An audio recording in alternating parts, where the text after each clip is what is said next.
정품 소프트웨어 사용이 꼭 필요한가요? 네, 소프트웨어 저작권 분쟁이 급증하는 요즘 정품 소프트웨어 사용은 필수입니다. 마이크로소프트가 국방부를 상대로 2천억 원대 소프트웨어 저작권 분쟁을 제기했다는 언론 보도가 있었는데요.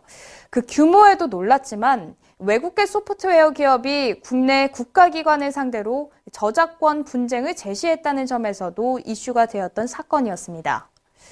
또한 2009년 평택시, 충청남도 등 9개 지방자치단체들이 소프트웨어 저작권 침해 문제로 저작권 분쟁 조정에 임한 이후로 영리적 기업은 물론이고 공공기관을 상대로도 소프트웨어 저작권 문제를 제기했으며 PC방 등 영세 사업체를 대상으로도 경고장을 발송하여 합의금을 요구하거나 소송을 제기하는 것은 흔한 일이 되었고 몇 년 전에는 소프트웨어 저작권자들이 대법원에 정품 소프트웨어 구입 여부를 확인하기 위해 서버 열람을 요구하는 등 적극적인 행보를 이어가고 있습니다.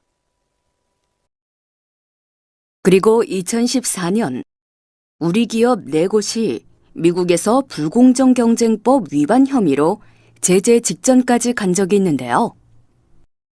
불공정 경쟁법은 제품 생산 과정에서 불법 소프트웨어를 사용하여 제품 단가를 낮췄다면 공정 경쟁에 위배되는 것이므로 정부가 나서 해당 외국 기업을 제재하는 제도입니다. 2010년 루이지애나주가 처음으로 불공정 경제법을 도입한 후 2011년 워싱턴주, 2013년 매사추세츠주 등이 도입하면서 2014년 2월 기준 미국 50개 주 가운데 36개 주가 참여하였습니다. 불공정 경쟁법 위반 기업에게는 최고 25만 달러의 벌금과 손해배상액을 지불해야 할 뿐만 아니라 주에 따라 제품 판매가 금지되기도 합니다. 실제로 2012년 태국의 수산물 가공업체에서 새우 등 수산물을 가공하면서 불법 소프트웨어를 사용하였고 이를 미국에 수출하자 불공정 경쟁법이 적용된 바 있습니다. 따라서 생산 국가가 어디든지 정품 소프트웨어를 사용하지 않으면 미국에 제품을 수출하기 어려워졌습니다. 이제 소프트웨어 창작자에 대한 존중이나 소프트웨어 산업 발전을 위해 정품 소프트웨어를 사용하자는 캠페인을 벌이던 시절이 아닌 정품 소프트웨어를 사용하지 않으면 저작권 침해로 고소당하고 막대한 합의금을 요구받거나 형사처벌도 감수해야 합니다. 나아가 미국의 불공정 경쟁법 사례와 같이 수출길도 막힐 수 있다는 점에 유의해야 됩니다. 그동안 저작권자들은 법률 대리인을 통하여 수사기관의 고소, 고발 등의 법률적인 절차를 통해 자사의 소프트웨어 저작권을 보호하는 데 그 역점을 두었으나 최근 들어 많은 소프트웨어 저작권사들이 공문 발송, 감사 또는 SAM 등의 컴플라이언스 정책을 중심으로 자사의 소프트웨어 저작권 보호를 강화하고 있습니다. 최근 많은 기업과 공공기관이 소프트웨어 저작권사로부터 정품 사용 안내 공문 또는 소프트웨어 감사라고 하는 어딧에 대하여 안내받거나 요구받고 있는데요. 예컨대 저작권사가 편지를 보내와 프로그램 이용 현황을 파악하기 위하여 PC를 점검하겠다고 하면 기관이나 기업에서 여기에 응해야 하는 법적인 의무가 있는 것은 아닙니다. 하지만 저작권사와 사용자 간의 체결 또는 동의한 소프트웨어 라이선스 계약 또는 최종 사용자 사용권 계약이라고 하는 계약 내용에 권리자가 소프트웨어 감사를 요구할 수 있는 근거를 마련하고 응하지 않을 경우 이용 계약을 종료할 수 있도록 규정하고 있는 경우가 있으므로 주의해야 합니다. 예컨대 마이크로소프트는 다음과 같은 사항을 소프트웨어 라이선스 계약에 포함시킨 바 있습니다. 또한 오토데스크나 어도비 시스템즈, 한글과 컴퓨터에서도 유사한 내용이 발견되고 있습니다. 이처럼 이러한 일련의 활동은 법무법인 또는 회계법인 등과 함께 보다 체계적으로 운영되고 사용자에게 적극적인 라이선스 준수를 요구하고 있으며 적용 대상과 강도에 있어 이전과 다르게 그 범위와 수준을 높이고 있습니다. 즉, 감사 요구를 받은 경우 해당 프로그램의 라이선스 계약 조건에서 감사 규정을 두고 있는지 확인하여야 하며 설령 감사 규정이 있다 하더라도 저작권자의 감사 요구가 통상적인 범위를 벗어나 공공기관의 업무에 현저한 지장을 초래할 정도로 부당하다면 이에 응할 의무는 없다고 볼 수 있습니다. 저작권사의 컴플라이언스 정책은 소프트웨어 사용자가 자사의 소프트웨어를 사용함에 있어 적용되는 사용 기준, 즉 사용 수량, 범위, 용도 등의 기준에 맞게 사용하고 있는지를 확인하고 그 결과 사용 기준에 벗어난 내용이 있을 경우 올바른 사용 기준 준수 이행을 요구하기 위한 목적으로 진행되고 있습니다. 따라서 이용자는 과거보다 더욱 세밀하게 소프트웨어 저작권을 관리할 필요가 있습니다. 소프트웨어를 구입할 때부터 각 저작권사와의 계약 내용 또는 동의한 이용 허락 조건을 숙지하고 이해해야 하며 이후 해당 소프트웨어는 이에 적합하게 사용하여야 합니다. 온라인 환경에서 대응한 저작권 관리 방안도 발전하여 이제 대부분 정품 소프트웨어를 쓰고 있다거나 일부 불법 소프트웨어가 걸려도 적당히 넘어가길 바라는 요행을 바라기는 어려워졌습니다. 우리나라에서 주크, 오픈 캡처 관련 저작권사가 무단 사용자의 IP 정보를 수집하여 구매 등 합의 요구를 진행하는 것으로 확인된 바 있습니다.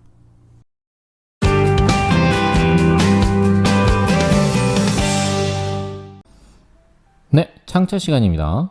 잠깐 예전 얘기를 좀 할게요. 저는 교사가 되기 전에 애니메이션 전공대학교를 한 2년 정도 다닌 적이 있습니다. 자퇴하기 전까지는 꿈이 동화작가나 만화가였어요. 그래서 어렸을 때 만화책을 굉장히 많이 봤습니다. 그러다 보니 알게 된 불편한 진실이에요. 어렸을 때 제가 만화책을 보는 경로는 요즘은 잘 보이지 않지만 주로 책방이었습니다. 돈을 내고 만화책을 빌리던가 책방에서 일정 시간 동안 책을 보던가 하는 방식이었어요. 그곳에서 많은 만화책을 읽으며 좋아하는 작가도 생기고 만화에 대한 꿈을 키웠습니다만 나중에야 충격적인 사실을 알게 됩니다. 제가 만화책방에서 만화책을 빌리는 것은 만화를 그린 작가에게 그렇게 큰 도움이 되는 일이 아니었다.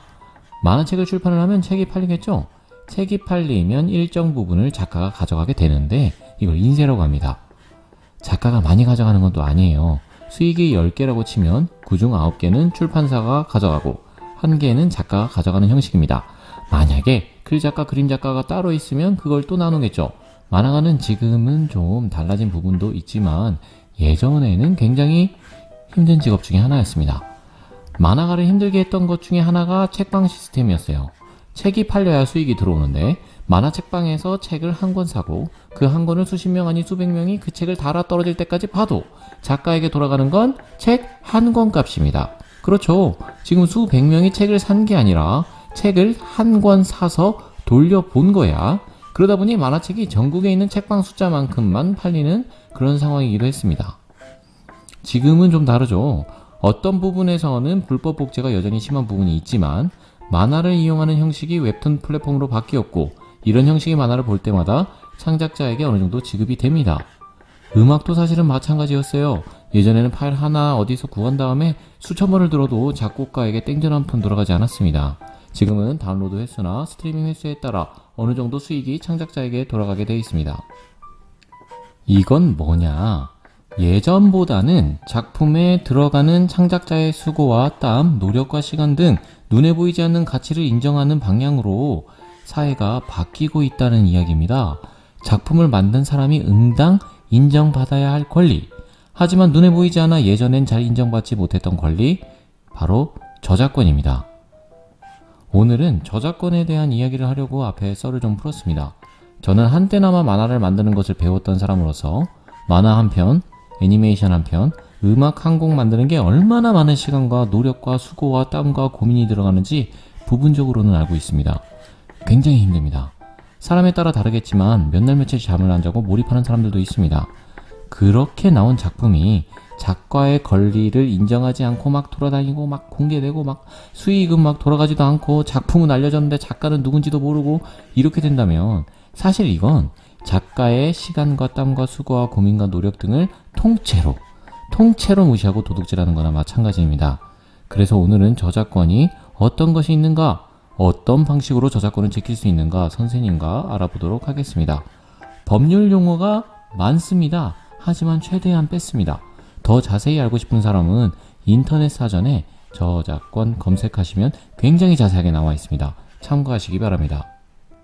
그럼 저작권의 종류를 먼저 살펴보도록 하겠습니다. 저작권에는 저작 인격권과 저작 재산권 두 개가 있습니다. 뭐야 이거 머리 아파 하시는 분들 스톱! 좀만 더 버티세요. 금방 끝납니다. 저작 인격권이 뭐냐면 만든 사람의 고유의 권리입니다. 이건 바꿀 수 없어요. 피노키오를 만든 사람이 제페토 할아버지인 건 알고 계시죠? 그런데 그걸 보고 있는 우리가 마음에 안 든다고 이것은 우리 할아버지가 만들었어 할 수 없는 것과 마찬가지입니다. 작품의 부모를 바꿀 수가 없는 거죠. 그래서 저작 인격권에는 크게 세 가지 권리가 있습니다. 첫 번째, 작품의 부모인 저작자의 이름을 표시하는 권리. 누구도 자기가 땀 흘려 만든 작품을 보면서 만든 사람인 자신을 잊어버리길 원하지는 않을 거예요. 그리고 두 번째, 작품을 어떤 방식으로 세상에 내보낼 것인지를 결정하는 권리. 이거 좀 지난 영화지만 어벤져스 엔드게임에서 사실 아이언맨이 영화 마지막에 영화 초반에 타노스가 캡틴 아메리카가 이게 영화 개봉하기 전에 창작자가 원하지도 않았는데 다 돌아다녔다고 생각을 해보세요. 만든 사람을 완전히 무시하는 행동이겠죠. 마지막 세 번째로 저작물의 내용이나 형식의 동일성을 유지할 권리. 창작자가 애써 만든 것을 조금만 바꿔서 아예 그 의도를 반대로 표현되게 만들 수도 있거든요. 이런 것들을 방지하고 창작자의 원래 의도를 보호하고자 만든 권리입니다. 그렇게 해서 이름을 표시할 권리는 성명 표시권, 작품을 내보일 권리는 공표권, 형식을 비슷하게 유지할 권리는 동일성 유지권이라고 합니다. 그렇다면 작품 재산권에는 뭐가 있느냐? 복제권, 공연권, 공중송신권, 배포권, 대여권, 북두신권, 권이 굉장히 많아요. 자세히 알고 싶으면 인터넷 사전을 참고하시기 바랍니다. 이 중에 대략적인 것만 설명을 하자면 사람들이 자신의 작품을 보는 데 있어서 그것을 전시를 했을 때나 방송을 통할 때나 복사해서 나눠줄 때나 빌려줄 때나 뿌릴 때 발생하는 모든 이익에 대한 권리라고 생각하시면 편합니다. 이게 제대로 보장되지 않으면 작가가 작품을 만든 것은 인정을 받는데 작품으로 인해 얻는 이익은 보장되지 않을 수가 있겠죠. 자기 그림이 전부 방송 타고 전 국민한테 막 알려져. 그런데 이익은 방송사가 탓하고 이러한 것들을 바르게 보장해주는 권리입니다. 네이버 지식백과에 확인해보면 이것이 잘 정리되어 있습니다. 저작인격권은 상속 및 다른 사람에겐 양도가 되지 않지만 저작재산권은 상속 및 양도가 가능하며 저작자의 생존하는 동안 사망 후 70년간 존속한다 그래요. 원래는 이게 50년이었대요. 50년이었는데 70년으로 바뀐 이유가 재미있습니다. 이것은 여러분이 잘 알고 있는 미키마우스의 저작권 시효를 늘리기 위해서였대요. 미키마우스 여러분 잘 아시다시피 저작재산권으로 전 세계에서 돈을 정말 어마어마하게 벌어들이거든요. 월트 디즈니사 입장에서는 이것을 놓치기가 싫은 거지. 그래서 어마어마한 이 돈줄을 붙잡기 위해 월트 디즈니사의 엄청난 로비로 개정된 법이라 해서 미키마우스 법이라고 부르기도 한답니다. 그러면 우리의 일상에서 이러한 저작권을 어떻게 지킬 수 있는가? 저작물 사용 허가 표시를 알면 도움이 될 겁니다. 저작물 사용 허가 표시는 이렇게 생겼어요. 뿅. 이것들을 포함하여 CCL 이런 식으로 말하는데요. 이거는 저작물에 대한 조건적인 사용 허가입니다. 이걸 영어로 읽으면 크리에이티브 커먼즈 라이센스. 네, 영어 이거 굳이 몰라도 되고요. 마크의 의미만 알면 됩니다. 이건 전 세계 공용이에요. 이 마크를 달면 전 세계 사람들이 한국말은 몰라도 이 작가가 자기 저작물에 대해 어느 정도 저작권을 주장하고 있는지를 알게 됩니다. 그러면 조금 더 자세히 알아봅시다. 얘는 저작권이 없다는 이야기입니다. 그냥 편하게 쓰시면 되고요. 얘는 쓰셔도 되는데 만든 사람 표시는 해주세요 라는 뜻이에요. 영어 약자로 BY라고 합니다. 얘는 쓰셔도 되는데 제 걸로 돈 벌지 마세요 라는 뜻이에요. 영어 약자로 NC라고 합니다. 얘는 쓰셔도 되는데 함부로 바꾸지 마세요 라는 뜻이에요. 영어 약자로 ND라고 합니다. 얘는 쓰셔도 되는데 바꿔도 제 겁니다 라는 뜻이에요. 영어로 SA라고도 합니다. 네, 그러면 이게 실제 어떻게 활용되는지 봅시다. 저작품에 이런 마크가 있어요. 이러면 만든 사람만 표시한다면 쓰셔도 됩니다 이런 뜻입니다. 그런데 이렇게 마크가 붙어있네.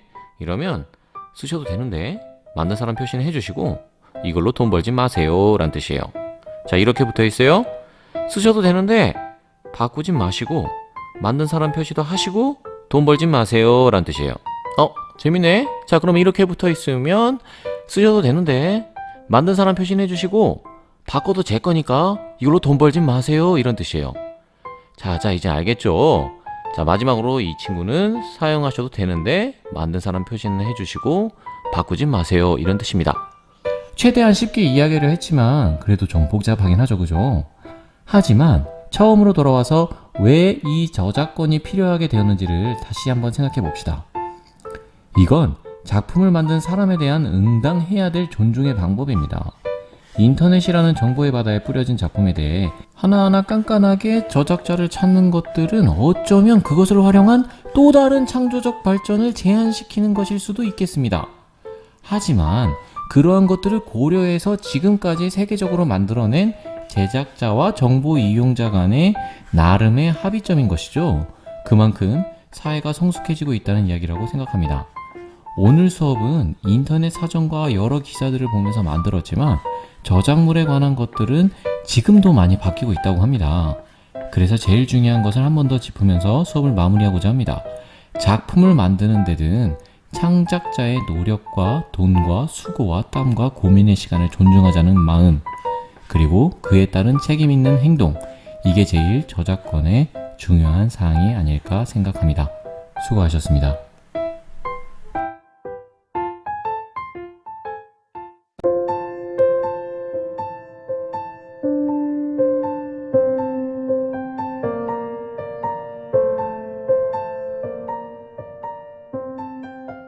저작권이란 저작물에 대하여 저작자가 가지는 권리를 말합니다. 저작물의 구체적인 정의를 살펴보면 다음과 같습니다. 인간의 사상 또는 감정이 독창적으로 표현되어 있는 정신적 창작물, 남의 것을 모방하지 않고 자신의 생각을 독창적으로 표현한 것. 여기서 중요한 것은 인간의 사상 또는 감정, 그리고 독창적, 그리고 표현이라는 단어입니다. 저작물의 세 가지 요건이기도 해요. 여러분들 역시 떠오르는 생각이나 감정을 독창적으로 글이나 그림, 어떤 형식으로든 외부에 표현을 했다면 저작물로 인정받을 수 있습니다. 즉, 여러분들 모두가 저작권자가 될 수 있는 것이죠. 사실상 모든 유형의 창작물이 해당됩니다. 그럼 저작물 종류의 예를 살펴볼까요? 시, 소설같이 글로 만들어진 것들, 그리고 음악, 사진, 그림, 만화 캐릭터, 영화, 게임과 컴퓨터 프로그램, 건축물까지 굉장히 다양하죠. 저작물에 대해 저작자가 가지는 권리인 저작권은 크게 두 가지로 구성되어 있는데요. 바로 저작 인격권과 저작 재산권입니다. 저작 인격권은 저작물에 대하여 저작자가 인격적으로 가지는 권리를 말합니다.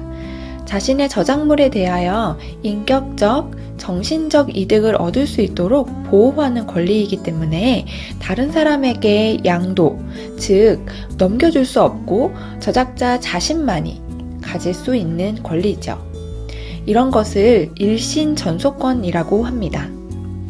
저작 인격권에 대해 좀 더 자세히 살펴볼까요? 저작 인격권으로 보호받는 권리는 공표권, 성명표시권, 동일성 유지권입니다. 좀 어려운 단어처럼 보이지만 뜻은 단순해요. 먼저 공표권부터 볼게요. 공표라는 단어를 사전에서 찾아보면 여러 사람에게 널리 드러내어 알림이라고 나와요. 즉, 공표권이란 자신의 저작물을 다른 사람들에게 널리 알릴 것인지 말 것인지를 결정할 수 있는 권리인 것입니다. 또 어떤 방법으로 공표할 것인지도 저작자 본인만이 결정할 수 있습니다. 두 번째, 성명 표시권은 저작물을 사람들에게 알릴 때 저작자명을 어떤 것으로 표시할 것인지를 정할 수 있는 권리입니다. 실명으로도 할 수 있고 또 저작자마다 가명을 쓰는 경우도 있죠. 그리고 이름을 공개하고 싶지 않다면 이 역시 저작자가 원하는 대로 할 수 있습니다. 이 모든 것을 성명 표시권이라고 합니다. 세 번째, 동일성 유지권은 저작물을 원래 형태에 그대로 유지할 수 있도록 하는 권리로 만약 저작물을 이용하는 사람이 내용이나 형태를 변경하고 싶다면 저작자의 허락을 받아야 합니다. 일부 예외적인 상황도 있지만요. 만약 지금 이야기한 이 세 가지 저작 인격권을 보장해주지 않는다면 내가 만든 저작물을 내 허락 없이 아무 때나 공개해버리고 저작자 이름을 엉뚱한 곳으로 넣어버리거나 내용도 마음대로 바꿔버릴 수 있어요. 그렇다면 정신적인 피해가 크겠죠. 꼭 지켜져야 하는 중요한 권리입니다. 이번엔 저작권 가운데 저작재산권에 대해 알아볼게요. 저작재산권은 저작자 자신이나 다른 사람들이 이용할 수 있게 함으로써 재산적 이익을 얻을 수 있는 권리를 말합니다. 즉, 돈과 관련된 권리이죠. 저작재산권의 종류는 정말 다양한데요. 하나씩 살펴볼게요. 먼저 복제권은 저작물을 인쇄, 복사, 스캔, 촬영, 녹음, 녹화 등으로 복제하여 다른 형태로 변환할 수 있는 권리를 말합니다. 어렵지 않죠? 자, 공연권 같은 경우는 여러 사람 앞에서 저작물을 연주, 상영하거나 노래로 부르는 등의 방법으로 공개할 수 있는 권리입니다. 각종 무대에서 이루어지는 것들, 영화가 영화관에서 상영되는 것 등이 해당됩니다. 공중송시권은 여러 사람들이 저작물에 접근할 수 있도록 전송하거나 이용할 수 있도록 제공하는 권리인데요. 각종 방송 또는 온라인에 업로드하여 전송하는 것 등이 해당됩니다.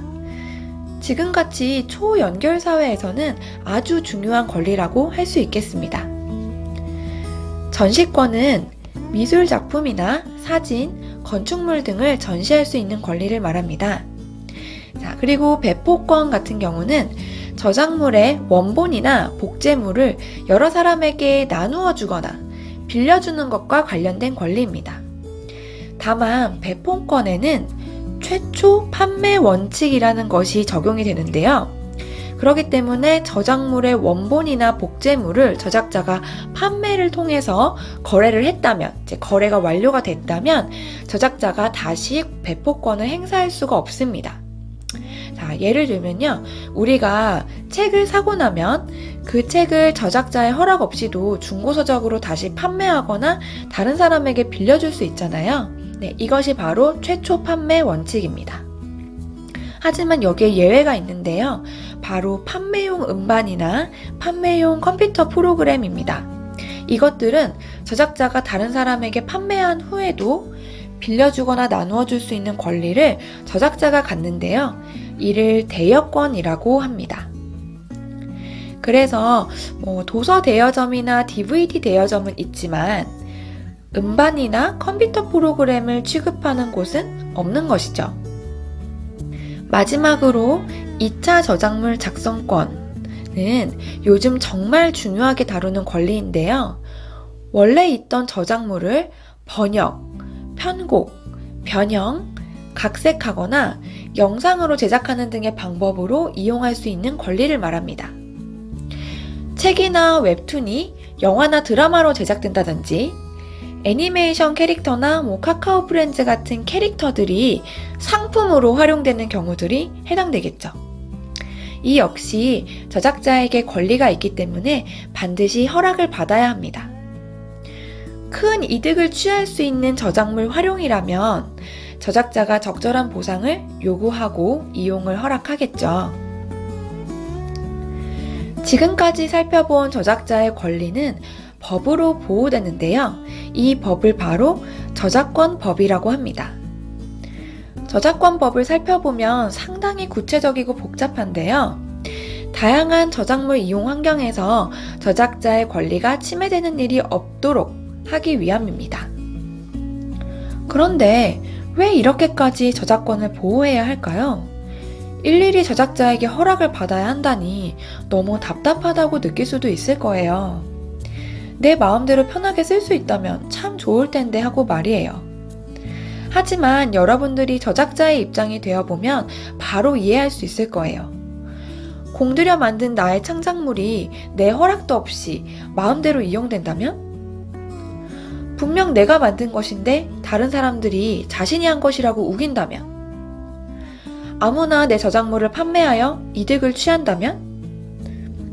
창작으로 생업을 이어가는 사람이라면 피해가 더욱 크겠죠. 저작자에 대한 아무런 보호가 이루어지지 않는다면 그 누구도 저작물을 만들려고 하지 않을 겁니다. 저작권 보호는 저작자의 창작 의욕을 불러일으켜 좋은 작품들이 많이 만들어지게 하기 위함입니다.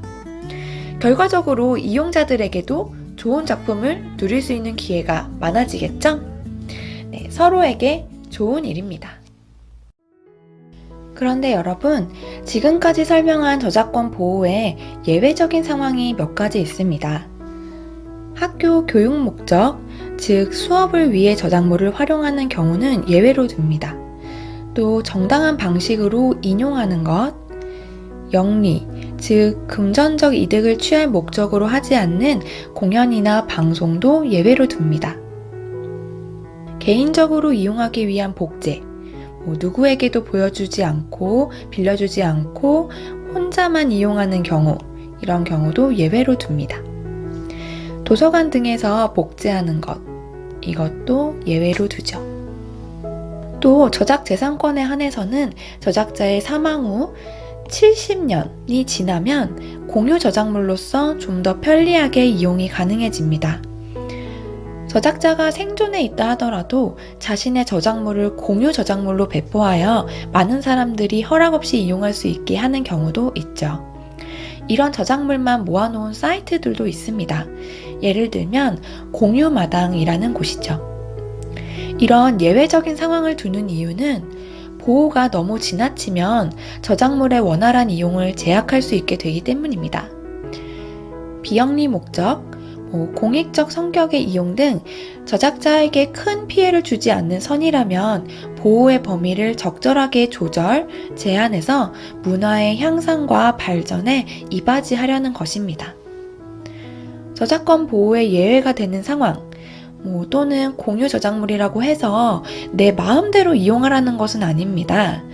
기본적으로 저작물을 이용할 때에는 저작자의 이름과 출처를 밝혀야 하죠. 또 이용과 관련된 구체적인 지침들이 마련되어 있기 때문에 이용 전에 잘 살펴봐야 합니다. 자세한 내용이 궁금하다면 저작권법을 살펴보거나 한국저작권위원회 사이트 등에 방문해 보면 좋겠습니다. 자, 그러면 저작물을 올바르게 이용하는 방법을 한번 정리해 볼게요. 여러분들이 일상생활에서 다른 사람의 저작물을 이용하게 된다면 다음에 5단계를 거쳐보길 바랍니다. 1단계, 어떤 저작물을 이용할 것인지, 어떤 방식으로 활용할지 결정합니다. 네, 방식이라고 하는 것은 복제, 공연, 전시, 공중송신 등이 있겠죠. 자, 2단계, 이용하려는 저작물이 보호받는 것인지 확인합니다. 보호기간이 지났거나 공유 저작물인지 확인해보는 단계라고 생각하면 되겠습니다. 하지만 여기에 해당하더라도 저작자 이름과 출처 표시 등이 필요한 경우도 있으니 꼼꼼하게 체크합니다. 3단계, 저작물 이용 방식이 저작권법상 저작재산권 제한에 해당하는지 확인합니다. 저작물 보호의 예외에 아까 살펴봤죠? 저작물의 표현이 아니라 단순히 아이디어만 이용하는 것, 교육 목적, 공정한 인용, 도서관 등에서 이용, 사적 이용 등에 해당하는지 확인합니다. 해당한다면 저작자에게 허락을 구하지 않고 이용할 수 있습니다. 단, 이용 범위 등이 상황마다 다르니까 확인을 해야 됩니다. 자, 4단계, 2단계나 3단계에 해당되지 않는다면 저작권자에게 저작물 제목과 이용하려는 방법 등을 자세히 알리고 이용 허락을 받아야 합니다. 마지막 5단계, 저작자에게 허락받은 범위 내에서 이용하고 저작권자의 의사에 따라 저작자 표시, 출처 표시 등을 명확히 하고 사용해야 합니다.